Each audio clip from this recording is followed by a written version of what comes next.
La carrière de Jean-Pascal Lacoste s'est lancée en 2001 suite à son passage dans la première saison de la Star Academy. 20 ans plus tard, l'ex-chanteur s'est confié à Evelyne Thomas sur Non-Stop People. Dans cette émission de confidence, il a notamment évoqué ses parents et expliqué que sa participation à l'émission les avait énormément affectés.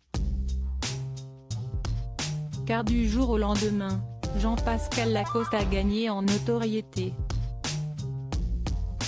Je voyais souvent ma mère pleurer parce qu'on a les gens qui nous aiment et ceux qui ne nous aiment pas.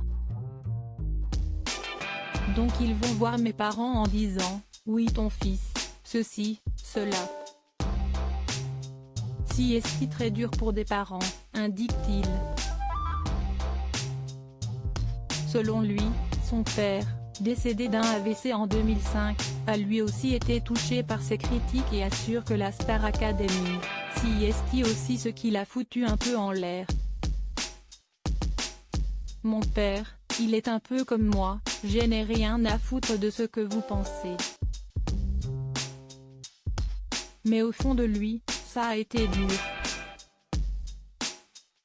Et quand tout s'est mis en place, il est parti en étant serein on va dire, explique-t-il ensuite. Malgré tout, le beau-frère de Sylvie Tellier garde un très bon souvenir de ce dernier, c'était un mec fantastique. Il m'a énormément guidé dès la sortie de la Star Academy. Jean-Pascal Lacoste revient sur son histoire d'amour avec Jennifer en évoquant son passage dans l'émission de télé-réalité musicale. Jean-Pascal Lacoste n'a pas échappé aux questions indiscrètes de la présentatrice. Il a donc évoqué sa brève histoire d'amour avec Jennifer, la grande gagnante de cette édition, née au château des Vives à Damary-les-Lys en Seine-et-Marne. C'était une belle amourette, je l'aimais beaucoup. On s'est fait 3 bisous au château puis après on s'est un peu revus, se souvient-il. Puis il a assuré qu'il n'y a pas eu plus que des baisers entre eux, ah non, dans le château non.